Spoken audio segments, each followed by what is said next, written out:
학생들이 몇 번까지는 기억하세요? 여러분들 모두 몇 번까지? 모두 몇 학도? 16시요. 네, 16시. 기억납니다. 혹시 그 재정 강의를 들어본 적이 있어요? 문제는 심각합니다. 항상 절실한 게 재정인데 재정 강의가 없어요. 자, 강의로 받으셨어요? 아, 예. 우리 하나님께서는 사실 이거 중직자 세미나에서 2시간 압박을 해야 되는데 50분 만에 조져라 그래서 잘 될지 모르겠지만 조져볼게요. 하나님의 자녀를 우리가 빌리고 빌려주는 삶이 아니라 주고받는 삶을 살아요. 그러니까 돈을 모으기만을 목적한다면 부자가 될 수 있습니다. 저도 올해 결혼한 지가 몇 년간 44년 동안 모으기만 했으면 갚고 가야 되겠어요. 근데 돈을 모으는 게 중요한 게 아니라 중요한 것은 하나님께서 기뻐하시는 삶을 사는 거예요. 저는 하나님 나라와 그의 의를 구하면 이 모든 것을 대한다는 것을 온몸으로 느끼고 있습니다. 그러니까 재정원칙의 하나는 저희 부부는 결혼해서 지금까지 아무리 어려워도 남에게 돈을 빌려 가지 않았습니다. 그게 제 1원칙이었습니다. 그것 때문에 참 피를 본 적도 있습니다. 네, 제가 꿈꾸는 교회를 17년 사역하고 어린교회 청빙에서 갔는데 가자마자 작은 아들이 25인가 결혼하겠다 그래서 그때 수중에 가진 돈은 1,500만 원밖에 없었거든요. 빌리지 않다는 원칙 때문에 1,500만 원 갖고 결혼하고 원수하셨습니다. 사돈이 완전히 그냥 돌아질 것 같아요. 근데 지금은 사돈 집에서 잘 먹고 잘 살고 있습니다. 저한테 돈 벌리도 않은 거 얼마나 감사하게 됩니까, 그거죠. 모르겠습니다. 언제 이게 회복될지 모르겠습니다만. 그렇지만 후회하지 않습니다. 왜? 남에게 빌리를 가지 않은 것은 하나님의 공급하심을 믿기 때문이고 그분의 공급하심을 체험하기 위함이었습니다.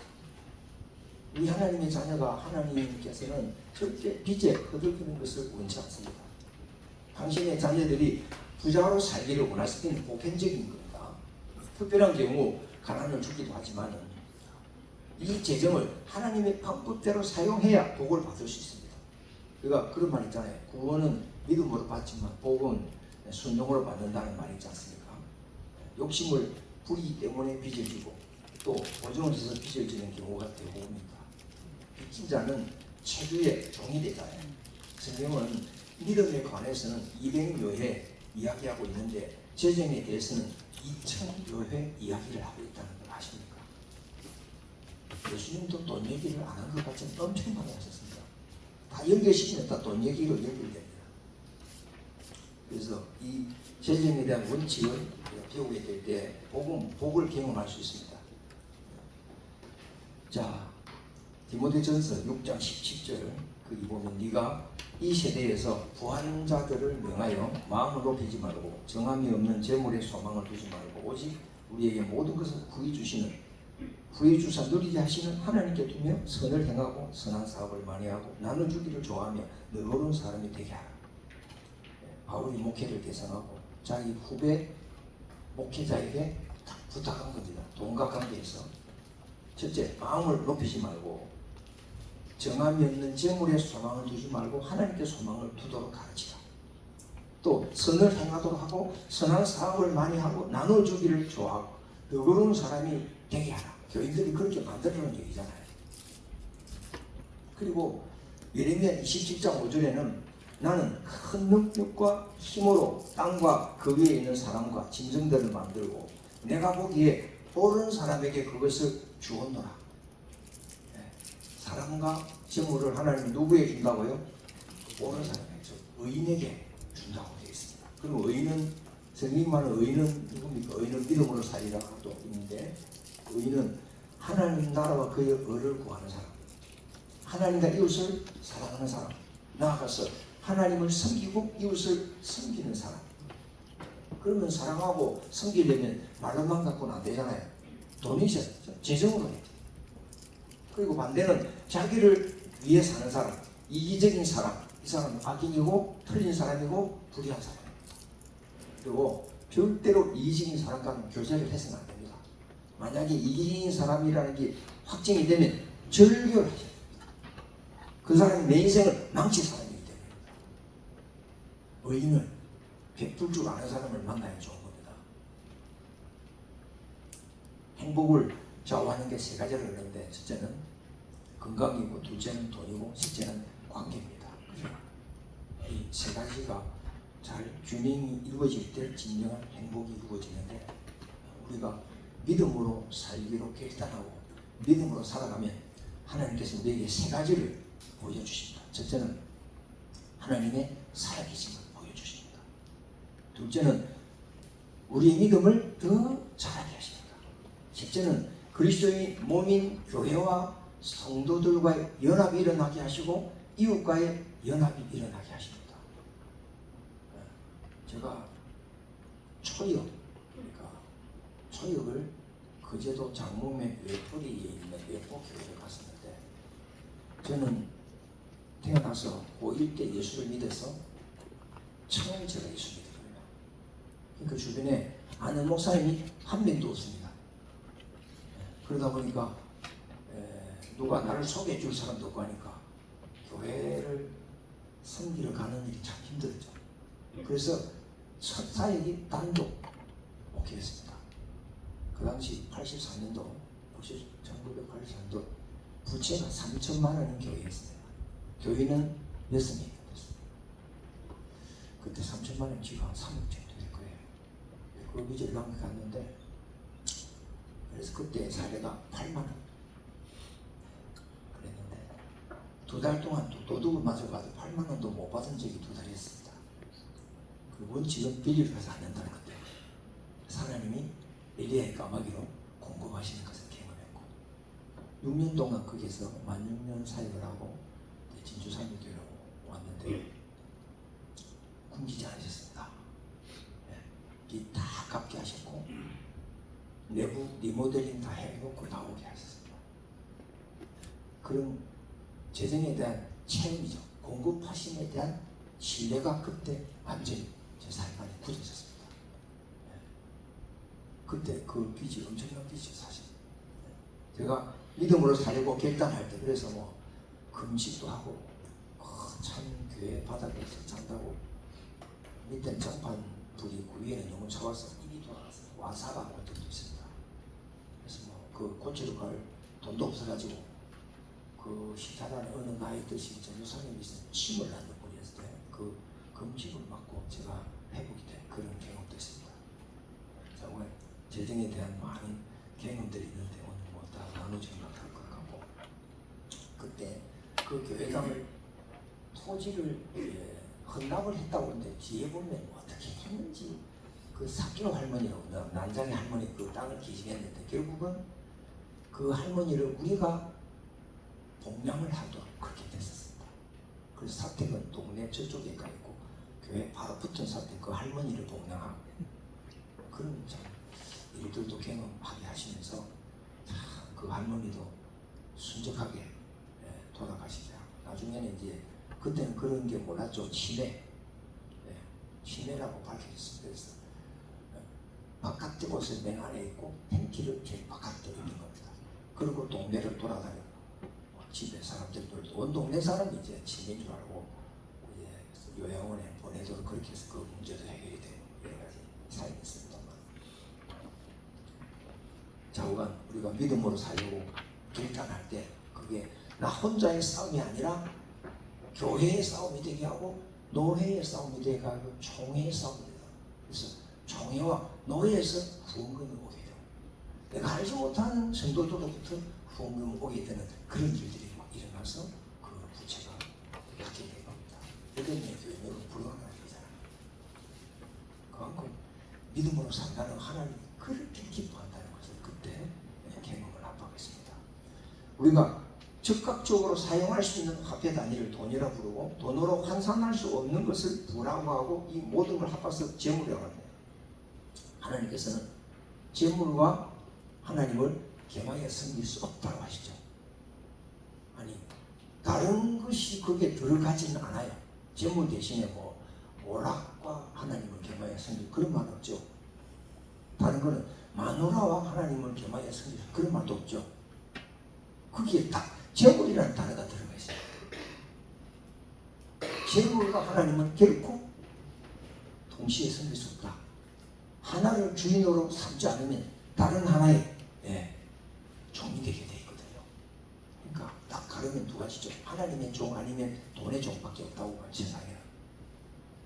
하나님의 종이 아닌 사람은 돈의 종이라고 보면 됩니다.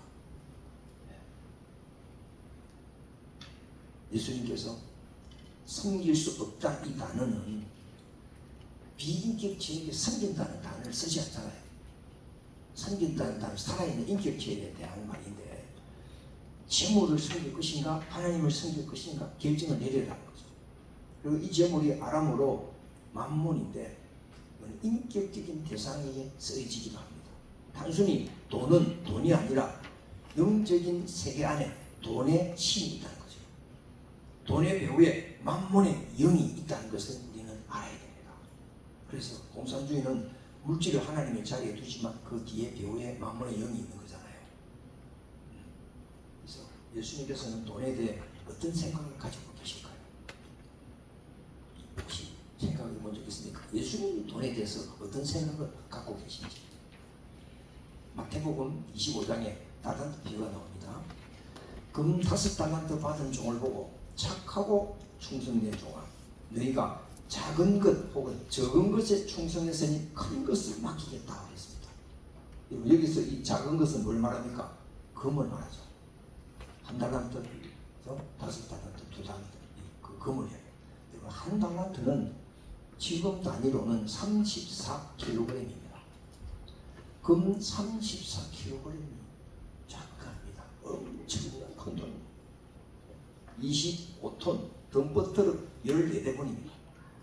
1달란트가.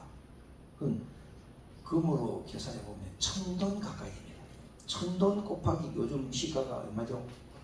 40인데 한 돈에 30으로 해도 제가 30대 계산했기 때문에 30억입니다.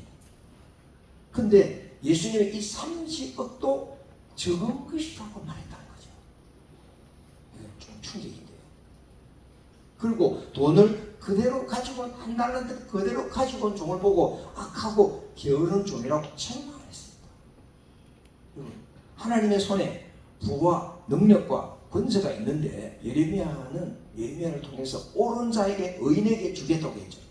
예수님에게는 100억도 작은 것이고 만원도 작은 것입니다. 사람의 눈에는 20원 엄청나게 큰 돈이, 그러나 하나님의 눈에는 작은 것에 큰 것. 그러면 하나님의 눈에는 무엇이 큰 것입니까?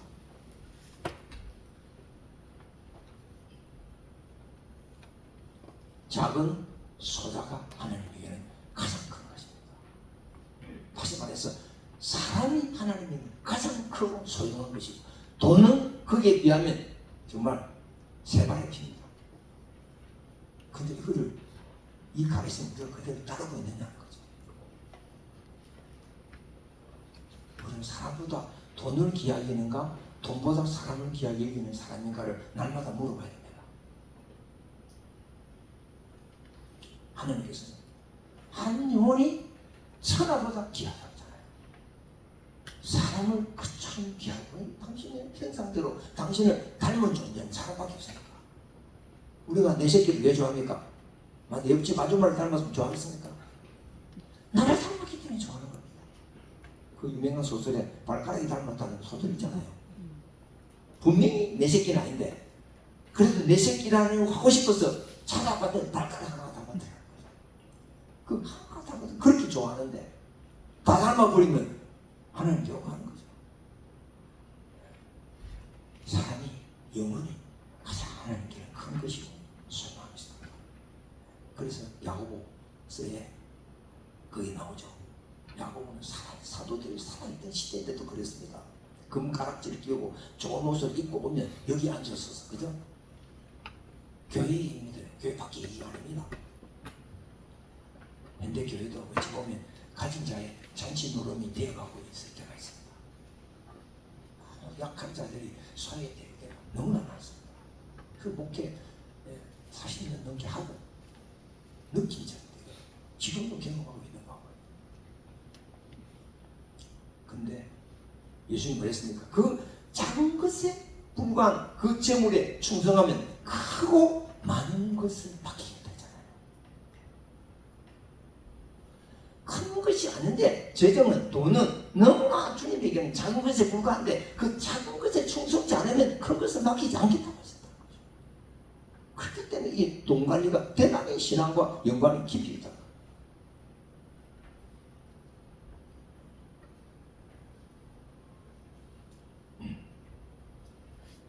돈에 대한 태도가 하나님의 종인지 사단의 종인지를 판가름합니다.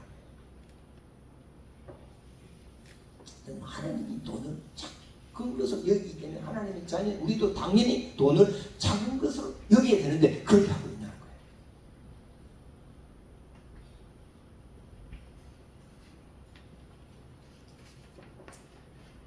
수중에 돈이 얼마나 있든지 간에 그거는 작은 것이라고 생각해요. 사람은 크고 귀하게 생각합니다.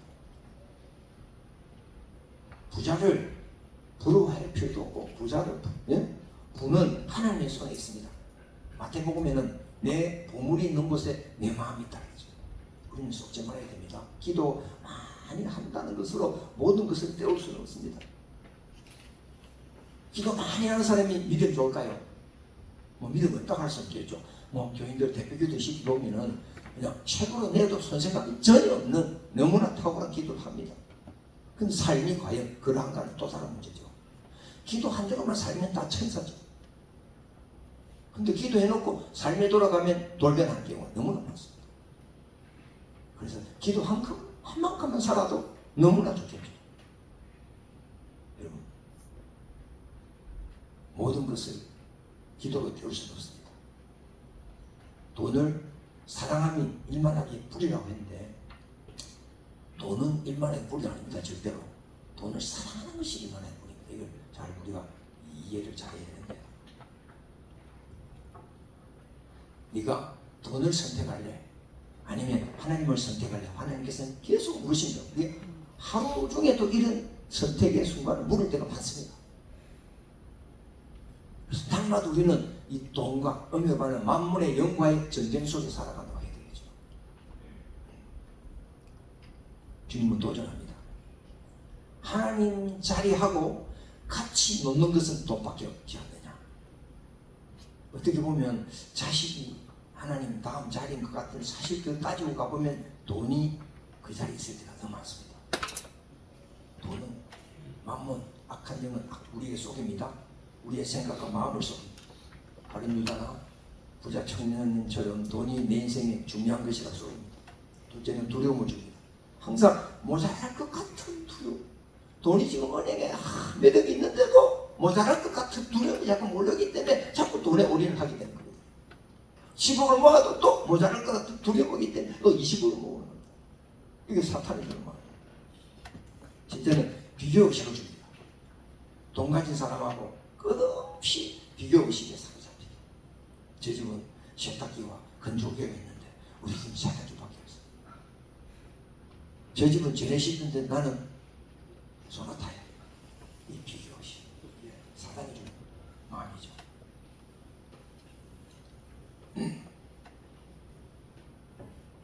하나님께서는 각 사람을 자기를 닮게 만드셔서 각 사람이 다 존귀한 존재지 않습니까?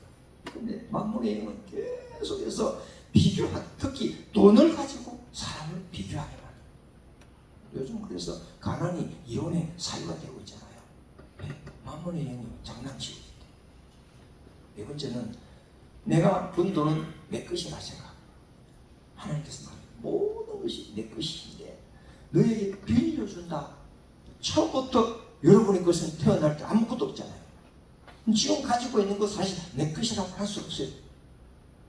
제가 고3 때 태평이 터져가지고 국립마사계량여행소에 7개월 입원한 적이 있어요. 그때 하나님께 내게 도전한 것이 도대체 너에게 네 것이라고 말할 수 있는 것이 무엇인가 내한테 내놔봐라.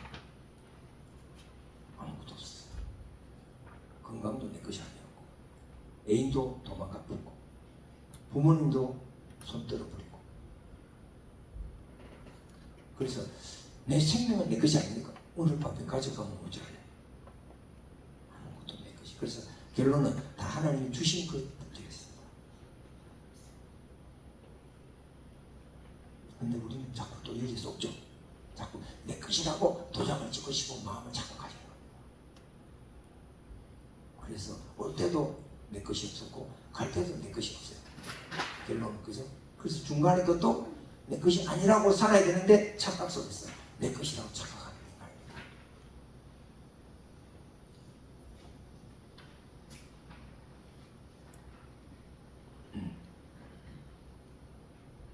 다섯 번째, 자꾸 따진다. 따져.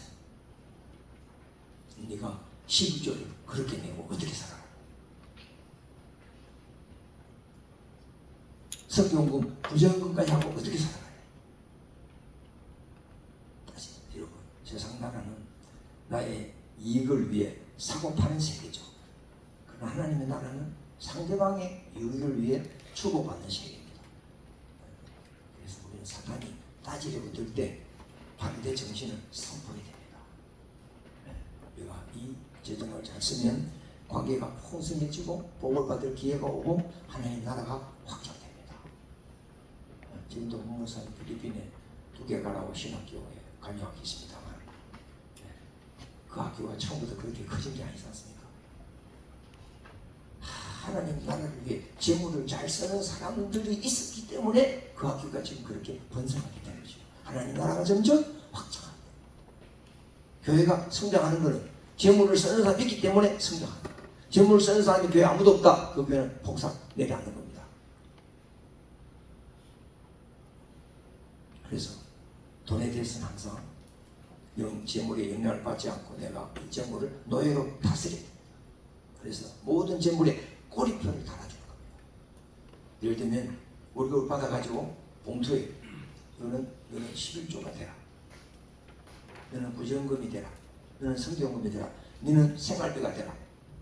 너는 투자할 것이 되라. 매겨주는 거. 매겨주고 그것을 쓸지 않는 겁니다. 믿음으로 사는 삶을 훈련하는 거죠. 이거는 믿음으로 산다는 많은 말을 함축하지만 딱 한마디로 말하면 재정과 관련해서는 재물을 노예로 다스리는 삶을 산다는 뜻입니다.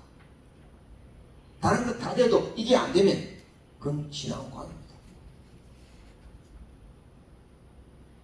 그래서 옛날에 존 웨슬리가 그랬나? 네 주머니가 회개하기 전까지는 회개한 게 아니라는 말을 했잖아.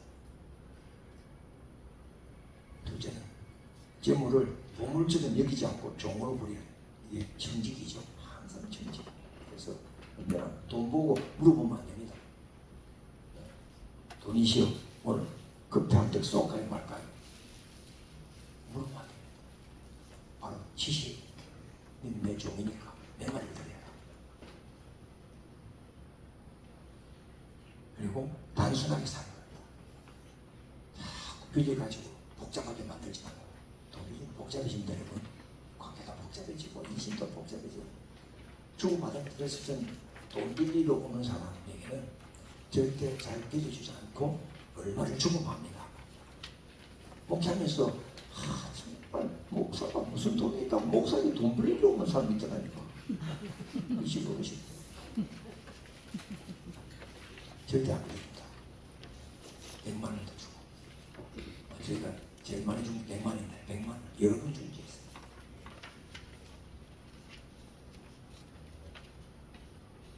빌려주면 닦여요. 관계 닦여져요. 주면 좋아지죠.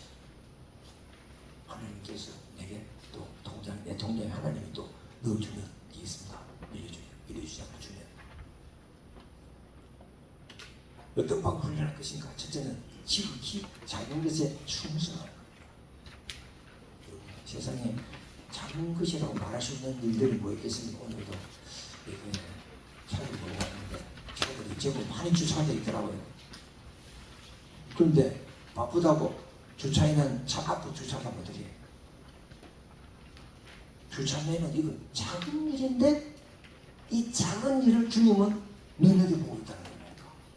사람은 그런 걸 신경 별로 안 쓰는데 하나님은 작은 것을 어떻게 하느냐 굉장히 주시에 부부하신다. 사람들은 안 보는 걸 하나님 보시니까. 뭐 쓰레기 분리수거. 그래서 아파트 살려고 아파트 분리수거에 내려갔더니 휴지 뭐예요? 뭐 병원 이랬는데 이게 엉망이다. 아파트 수준이 안 돼서 그 작은 그 주님은 그걸 보고 있다. 직장생활 상사가 안 볼 때 어떻게 하느냐? 사람들이 나가고 전기를 어떻게 합니까? 끌 줄 아는 사람인가? 집에 끄면 물 내키잖아요. 교회는 왜 안 내킵니까? 그런 사람 항상 정해져 있죠. 사찰력 아니면 아무도 신경 안 써. 뭐 교통법규 하나만 지키려 하는 범칙금이 무서워서 아니라 작은 정직과 진실에 관계된 사람인데 이걸 제대로 하면 신뢰를 얻는 사람이 되고 존경을 받게 됩니다. 작은 것을 부부생활이라는 여부 뭐큰 건이 몇 건인가 부부생활 속에서 전부 작은 겁니다. 그 작은 게 실패할 때 이혼이 오게 됩니다.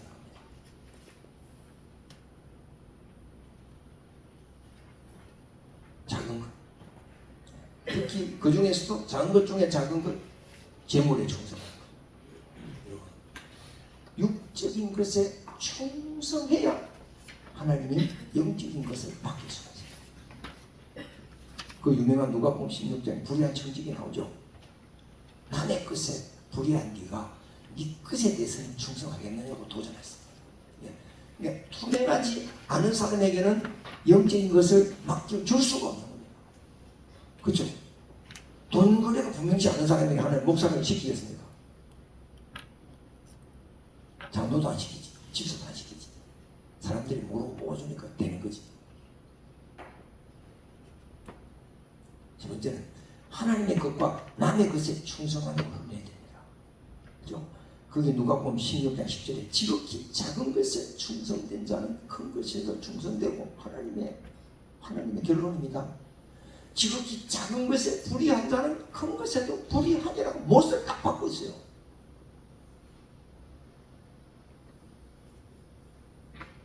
돈에 충성하지 않으면 이거는 안 되는 거예요. 영적인 것은 그 사람 맡겨서도 안 되고 하나님은 절대 그런 사람 안 맡기는데 사람들이 실수로 맡기는 경우가 있다는 거예요. 그래서 12절에는 남의 것에 충성치 않으면 누가 너희의 것을 너희에게 주겠느냐고 했습니다. 마태복음 13장에 10보리 넘지가 나오는데 그게 4가지 땅이 나오잖아요. 그 재정과 관련시켜 적용해보면 좋은 땅은 어떤 사람이 좋은 땅일까요? 그 옥토가 25%인데 엄격히 말하면 옥토 중에 옥토는 8%밖에 안 됩니다. 8.3% 30%, 30대, 60대, 100대 옥토가 있잖아요. 그러니까 교회 중에 진짜 좋은 땅은 8% 정도 된다. 뭐 이것도 전체 교회에 관한 얘기인지 한 교회에 관한 얘기인지 모르겠습니다. 어느 교회는 더 많을 수가 있고 프로테지 어느 교회는 더 작을 수도 있어요. 같은 교회마다 8%가 있으면 참 좋겠습니다. 근데 그렇지도 않아요. 좋은 교회 더 많은 교회니 좋은 교회는 많이 가니까. 자 여기 10분이 뭐예요? 좋은 땅에 씨를 뿌려야 된다. 우리가 진짜 돈의 이 씨를 어느 땅에 뿌려야 될지는 제일 첫 번째가 하나님의 사람, 하나님의 종들입니다. 뭐 그런 예는 수없이 많습니다. 성경의 구약에 엘리야에게 재정의 씨를 뿌렸던 과부 이름이 누구죠?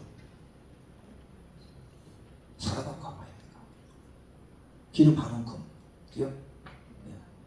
병에 기름 조금, 한 움큼에 빵. 이거 엘리야에게 심었더니 어떤 결과가 벌었어요? 3년 6개월 동안 안 떨어졌죠. 그러나 그 엘리야가 뭐 직접 어떻게 해줄 수는 없지만 하나님은 그렇게 해줍니다. 내가 전도사 때부터 지금까지 오는데 나를 선대하고 나에게 재정에 씨를 뿌렸던 사람들 다 얼어 죽었겠습니까? 잘 먹고 잘 살고 있습니다. 얼마나 복을 받고 있는지 몰라. 목사에게 돈을 주는 거에 인색하지 마세요. 꼭 목사 국한되는 거 아닙니다. 하나님의 사람, 믿음으로 사는 사람, 그게 목사들, 선교사들, 그죠? 하나님의 사람들. 우리 교회 권사님 한 분은 참 귀한데 성질은 좀 개떡 같은데 돈 하나만큼은 인식하지 않겠습니다. 선교지에 간다 그러면, 예? 또 선교 후원비를 선교 단기 선교에 갈 때 다른 사람 것을 같이 가자. 자기가 돈 내가지고 몇 명을 데려가기도 하고. 제가 뭐 세미나 간다 그러면 차 마시라면서 돈 줄여줘. 평소에도 용돈도 줘. 하여튼 내만 아니라 너희 안에 있는 목사님에게도 맛있는 거 사준 분들이 여러 분 있습니다. 다른 건 좀 부족해도 돈의 영역에서는 복을 받습니다. 그 딸이 어마어마한 사업을 하고 있습니다. 잘 힘을 줄 아는 지혜를, 쓸 줄 아는 지혜를 갖고 있는 거죠. 물론 신앙은 그 한 영역만이 잘한다고 좋은 신앙은 아닙니다. 그래서 종합적이 돼야 되지만 하나님은 케이스가 있어 케이스입니다. 다 잘해야 복을 준다. 그건 아닌 것 같아요. 하나님께서 한 가지만 잘해도 그 부분에는 복을 주시는 분으로 저는 이해하고 있습니다. 아멘입니까? 그래서 성격 좀 개떡 같아도 다른 거 잘하면 됩니다. 진짜 이 성질 제대로 안 되는 거거든요.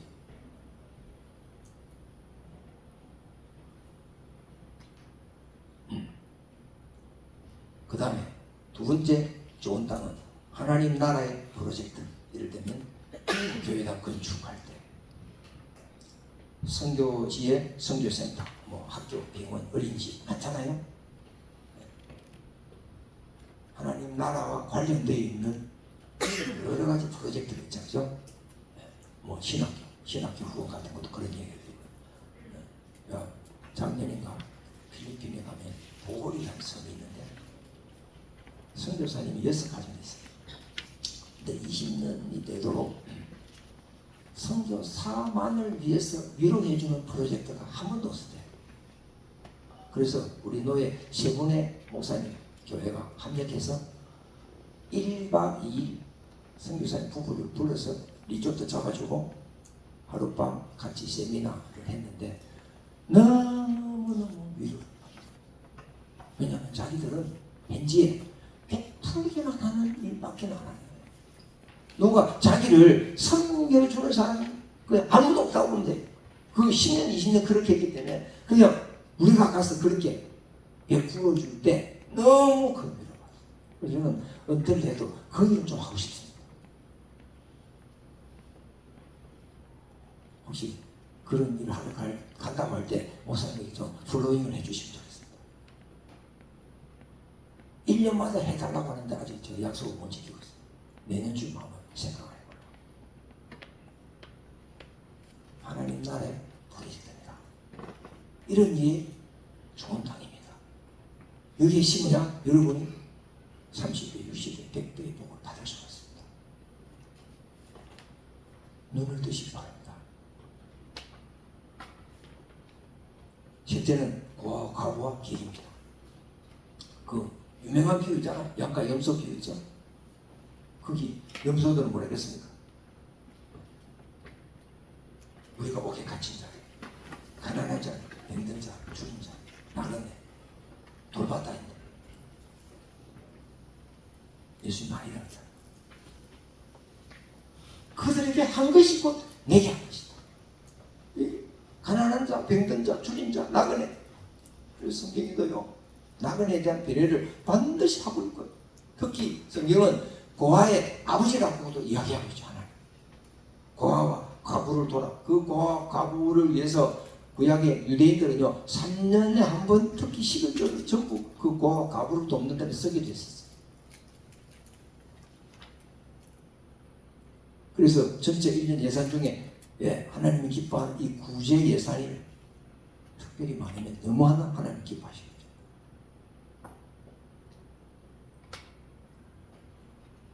예수님 그랬습니까? 지극히 작은 자에게 한 것이 내게 한 것이다.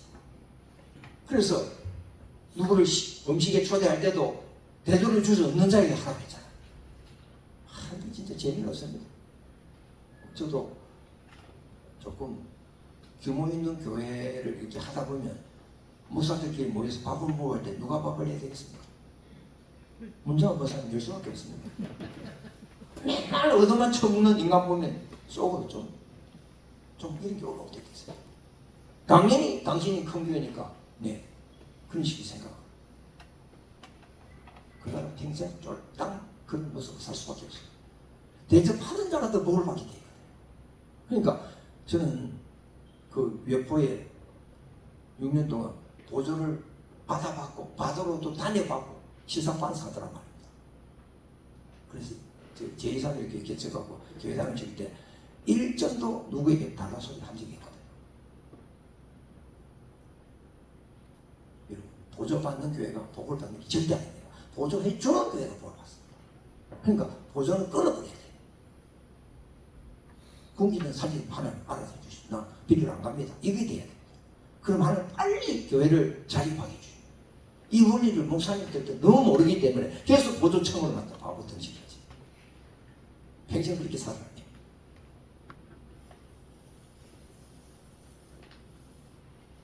우리 교회도 작년 예산이 3억 5천인가 되는데 선교비만 6천만 원인가 이렇게 작은 건 아닌데 구제비 따로 예산 따로 있고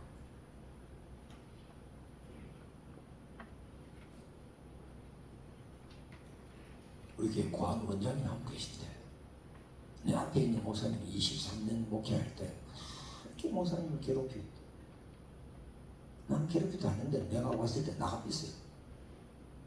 성질이 개떡하세요. 근데 하나님이 그분 가족에게 엄청난 복을 주십니다. 그러면 왜 복을 줄까요? 성질이 개떡하다도 고아의 원장입니다. 6.25 우리 고아들을 돌봤다 합니다. 하나님이 그걸 너무 기뻐하십니다.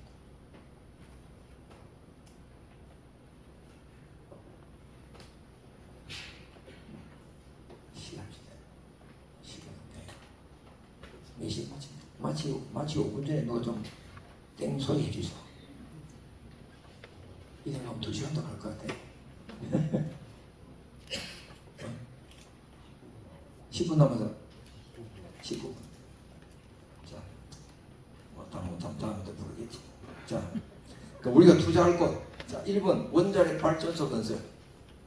여기 투자하면 30% 확정 이자를 지급하겠다. 책임자는 윤석열 대통령. 이렇게 하면 여러분 모이겠습니까? 안 모이겠습니까? 네? 줄 서겠죠. 30%인데. 그 다음 두 번째, 교회 건축, 성교지 병원 건설 이자 30대, 60대, 100대 책임자 하나님. 이렇게 하면 모여들겠습니까? 그러니까 이게 안 모여든 왜 안 모여듭니까? 믿으면. 과연 뭘 믿느냐? 우리가 보이는 하나님을 믿나? 보이지 않는 윤석열을 믿나? 이게 우리 현실입니다. 믿음 있다 그래도 꽝입니다. 저는 참 이렇게 44년 목회를 하면서 기대치를 자꾸 낮춥니다. 기대치를 높여가 내가 스트레스 받아 죽겠는 거야. 믿음의 선수가 불이다 이렇게 안 봐요 저는. 너무 작게 이렇게 봐야 내가 실망을 안 해요. 보세요. 이 2개 프로젝트 나왔는데 앞에 다 멀리 가자 사람들이 볼때같이 뒤에는 안 온다니까. 이게 믿음입니까? 두 번째 것은 믿어야 재정의 복을 받는단 말입니다. 30%하고 최저 100배는 비교가 안 되는 거잖아요. 근데 눈앞에 그냥 5년 안에 30% 이걸 눈에 보여. 우리는 인생을 길게 봐야 되잖아요. 요새 170년 60대 이후에 하나님의 말을 어떻게 할 것인가에 초점 맞춰야죠. 근데 30대 40대 반짝 뜨다가 말랍니까? 자, 그러면 우리 고린도후서 9장 이런 성경 한번 펴보십시오. 고린도후서 9장 10절.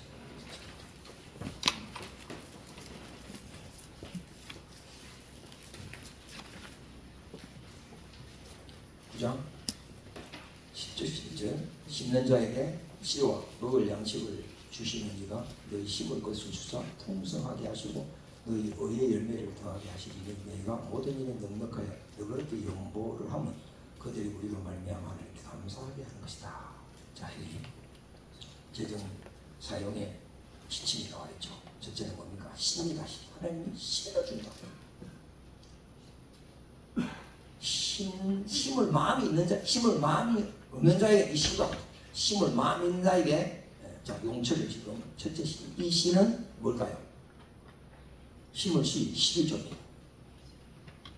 11조. 이거는 하나님의 것입니다. 물론 10개가 다 하나님 것이지만 한 가지는 내 거라고 못을 박아놨어. 그죠? 이게 중요하잖아요. 못을 박아놨다는 거예요. 나머지는 네가 써라. 하나는 내 거로 제껴놔라.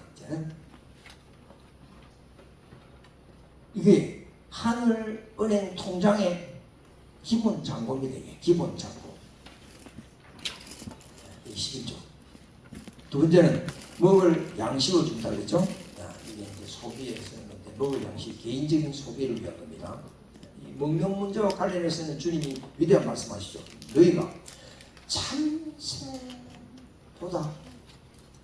못한 존재냐? 참새도 내가 먹이지 않느냐? 하물며 너희일까 보냐? 그러니까 절대 믿는 백성이 굶어 죽는 일은 없다는 보장이 있습니다.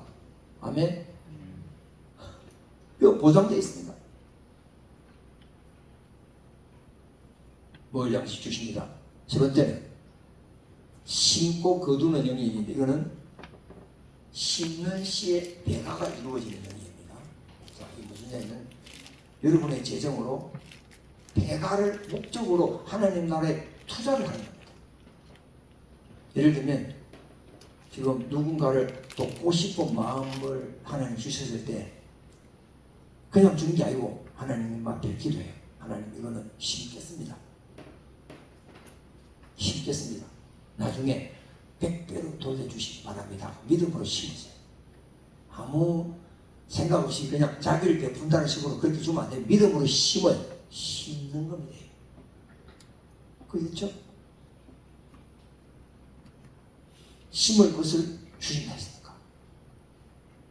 씨하고 심는 거 다른 겁니다. 씨는 그죠? 11조. 심는 거는 나머지 재정을 가지고 남을 위해서 흘려보내는 거죠. 그 다음에 넷째, 의의 열매를 더하는 거죠. 사람들, 예를 들면 빚을 진 사람에게 내가 빚의 일부를 흘려보내는, 이게 관계를 세우고 사람들의 빚과 마음으로부터 구해내는 놀라운 일이죠. 여기에 들어가는 돈, 의의 열매를 거두는 그런 영역입니다. 다섯 번째, 베푸는 겁니다. 관대합니다. 힘든 사람에게, 어려운 사람에게 넓게 주는 겁니다. 밥부터 많이 사주는 거고요. 또 단위를 조금 넓혀서 돈도 흘려보내주는 겁니다.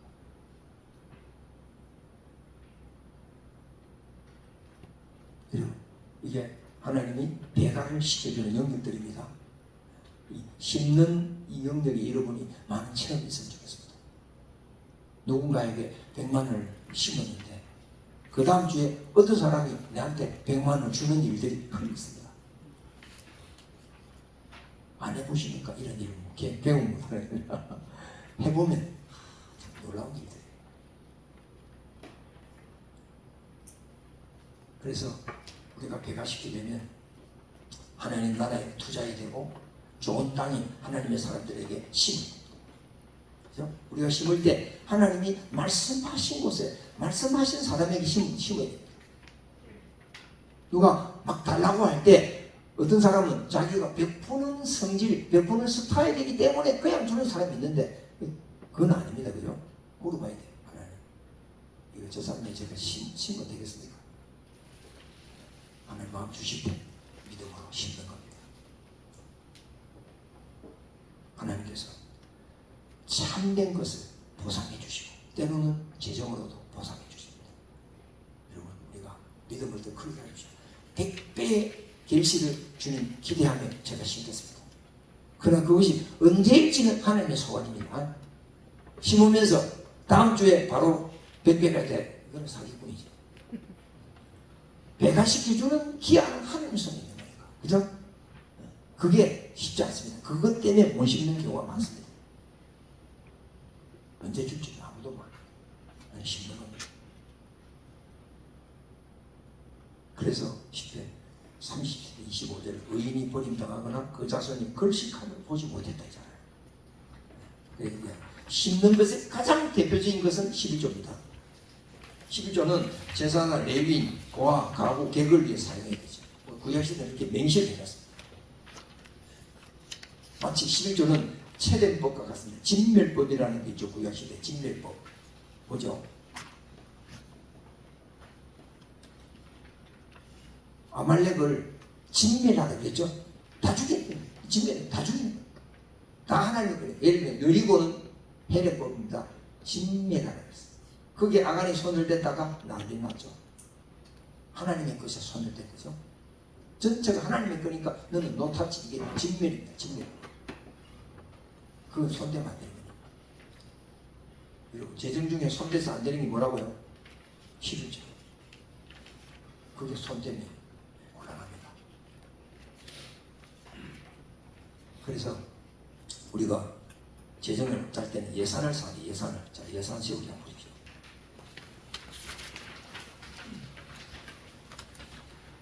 예산에 항목이 있습니다. 첫째, 수입이 들어오고 난 뒤 지출 항목을 꼬리표를 붙입니다. 꼬리표. 자, 의무사항이 1순위입니다. 필요사항 2순위, 심는 것 3순위, 요망사항 4순위. 이걸 순서를 뒤집으면 안 됩니다.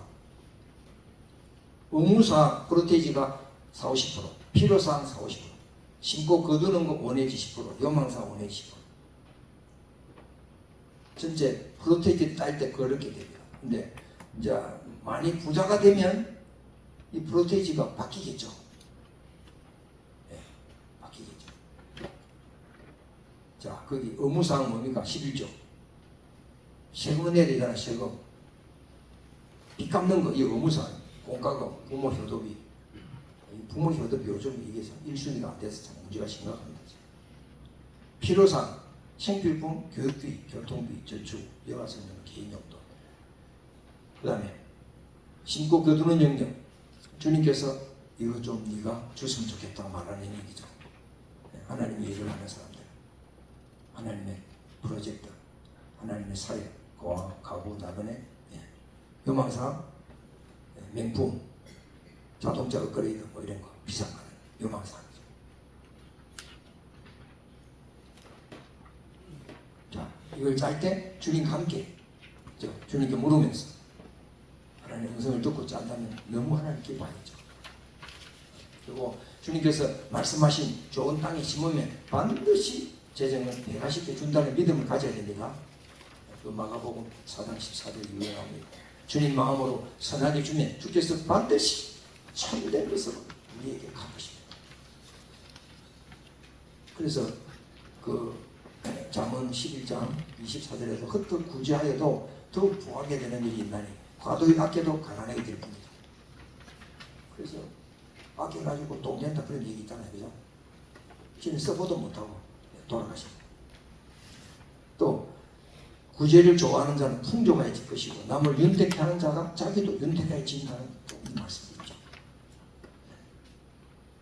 몇 번 남았습니까? 예. 자, 빚 잠깐 이야기. 부자는 가난한 자를 주관하고 빚진 자는 재주의 종이 된다고 했습니다. 사람과 더불어 손잡지 말며 남의 일에 보증서지 말라는 말도 있죠. 자, 그래서 빚이 있는 분들 좀 이게 참고하면 좋겠습니다. 자, 여기 빚을 한번 적어봅니다. 이상한 자의 부채 적은 순으로 이자율이 높은 순으로 반드시 기재한 빚 순서대로 천사나 가구를 가지고 이걸 작성하는데 하나님의 축복을 가로막는 장애물 중에 하나는 아까 두려움이라고 그랬죠.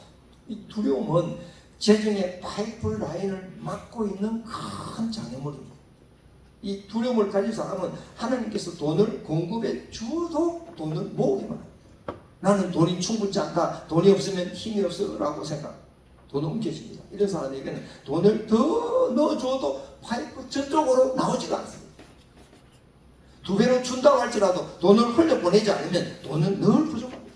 이런 경우에는 마음의 영을 꺼내요. 재정각하려면 두 종류의 사람이 있는데, 하나는 재정을 호수라고 생각하는 사람이 있고, 한 사람은 강이라고 생각하는 사람이 있습니다. 이 두 사람은 재정관리가 근원적으로 다릅니다. 호수라고 생각하는 사람은 삶에 대한 두려움이 있는 사람입니다. 여러분, 호숫가에 사는 사람은 물을 흘려보내면 뭐가 줄어듭니까? 호수물이 줄어들잖아요.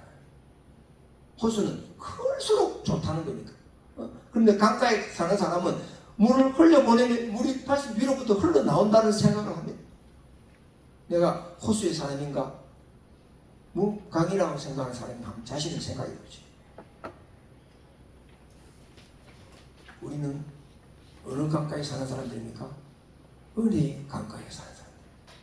우리는 호수에 사는 사람들은 아닙니다. 사람들 이 재정의 두려움을 가지면 돈을 흘러가지 못하게 조금만 호수를 더 크게, 호수 부족이 댐을 댐까지만 더 크게. 하나님을 신뢰하는 사람은 재정을 흘려보냅니다. 호숫가가 아니라 강가에 사는 복을 받아야 됩니다. 11조를 하는 것은 돈을 흘려보내는 하나님의 방식에 순종하는 겁니다. 동력하는 겁니다. 맞죠?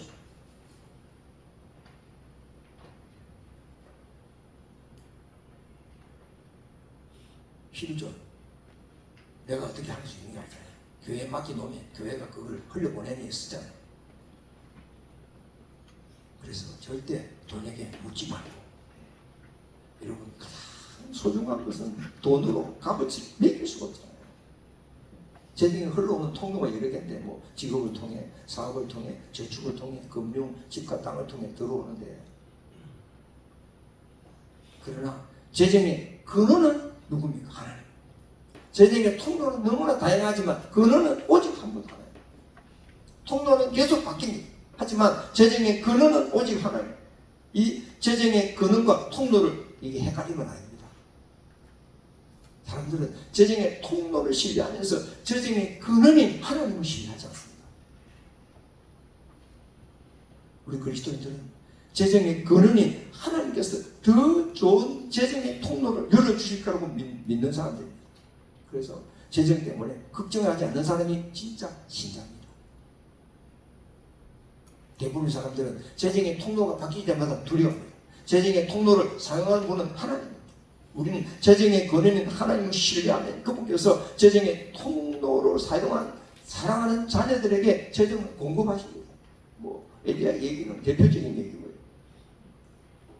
여러분, 우리가 가진 것이 없으면 하나님께서 아무리 주셔도 이건 답이 없어요. 내가 0입니다. 0. 0에 곱하기 100을 해도 0이고 곱하기 10,000을 해도 0이잖아요.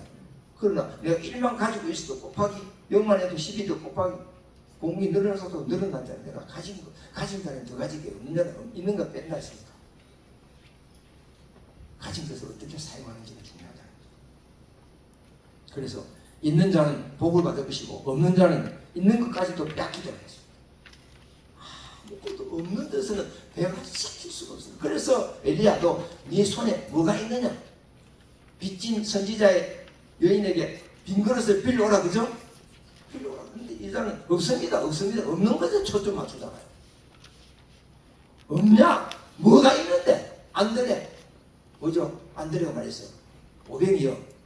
500이 있는 것 가지고 하나님 역사하신다. 없다고 생각하는 사람이 아무 일도 일어나는 거예요.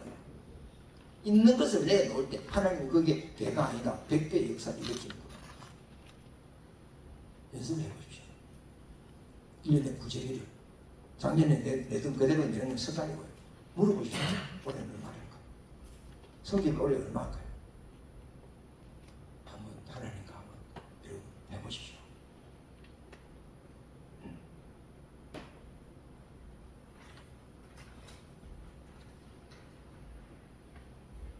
만문의 영은 항상 없는 것에 없다. 이것도 없고 저것도 없고 아무것도 없다. 문제가 발생할 때 우리 하나님께 물으면서 이 상황에서 하나님께서 무엇을 행하실까? 하나님께서 무엇을 행하려고 이런 상황 발생하게 했을까? 물으십시오. 여러분의 문제 속에 있지 않고 하나님과 관계 속에 있기를 원하십니다. 하나님 여러분과 관계하고 싶어서 문제를 주는 겁니다. 문제 없으면 관계 안 하죠. 하나님 부르지도 않아요. 여러분 하나님 일생에 한 번도 찾을 필요가 없게 그렇게 신앙생활 하고 싶습니다. 그런 복을 받고 싶습니까? 저주입니다. 그거는. 수십 때때로 아버지하고 외치고 부르짖게 되어야 그게 복인 줄 아셔야 된단 말이에요. 하나님 그걸 원하는데 복이 뭔지도 몰라요. 사람들이. 등 따지고 하나님 찾을 일이 없게 되는 건 복이라고 생각한다. 완전히 엉터리가 겁니다. 우리 강가에 사는 사람 결론입니다. 강가에 사는 사람도 세 종류가 있어요. 성숙한 크리스찬도 세 종류가 있다니까.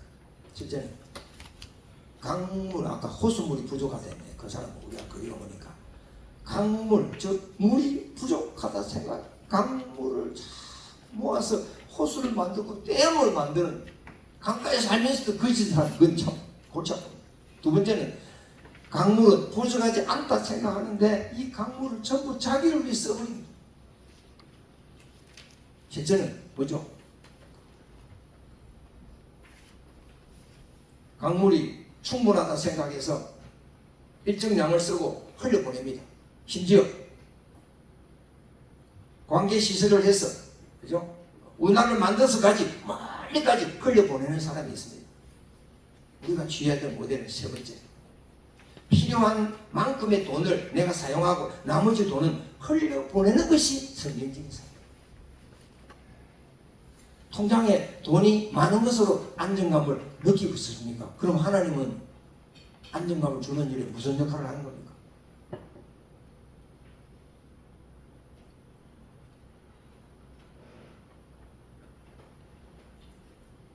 자기가 쓰는 돈을 제한하는 사람. 그래서 여러 개의 통장을 만드는 한 통장 안에 막 두루두 섞어가지고 시부조도 내고 뭐 개돈도 내고 막 재정을 잘못한 사람. 아까 5개 통장 해냈죠. 12조. 부자 성경고 또 저축 통장, 생활비 통장, 투자 통장.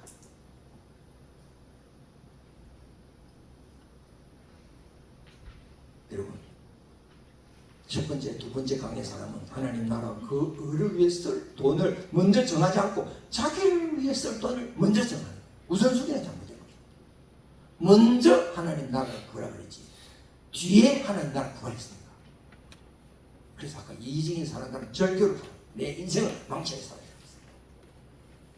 되었습니다. 이직으로 살아왔더라도 교회에 와서는 이타적으로 사는 훈련이 시작되는 거잖아요. 근데 교회 안에 와서도 이타적인 삶이 안 되는 사람 정말 골치 아픕니다. 특별한 성령의 은혜가 필요하잖아요. 성령 충만을 받아야 그 사람 변화될 수 있어요. 말씀 드리겠습니다. 잠언 13장 22절에 선인은 그 산업을 자자손손에게 끼쳐도 죄인의 재물은 의인을 위하여 쌓이느니라. 죄인의 재물은 의인을 위해 쌓인다고 하더니 정말 의인들 살판다는 말씀입니다. 마지막 10편 37편 21절 보고 마칩니다.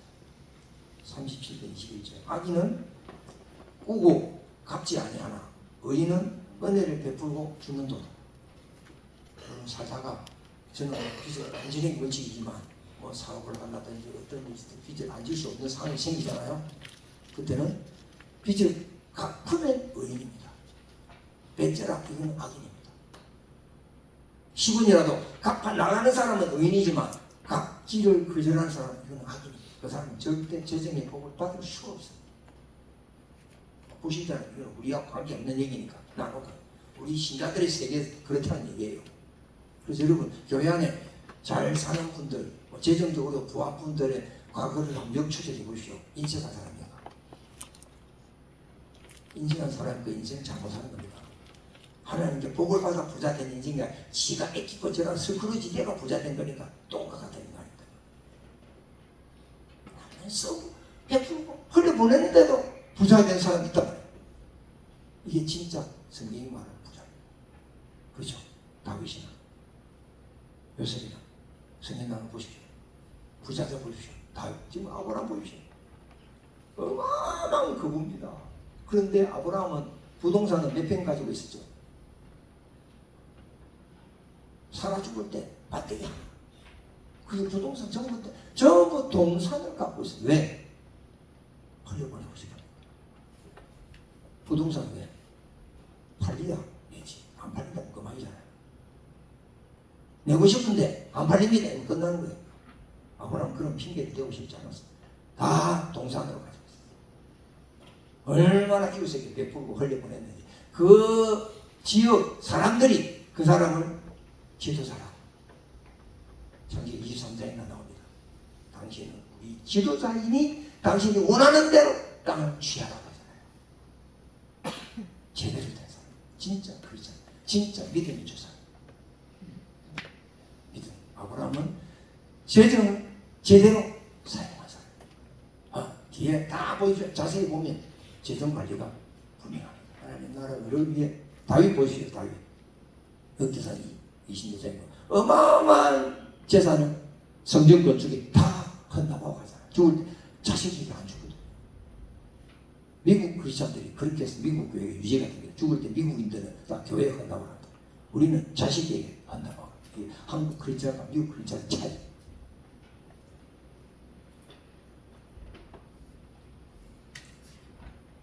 끝. 시작했습니다.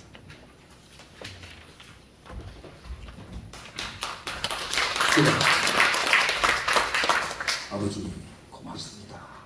참 웬 은혜며 웬 사랑인지 저희들 교회 직분자로 세워주셔서 감사합니다.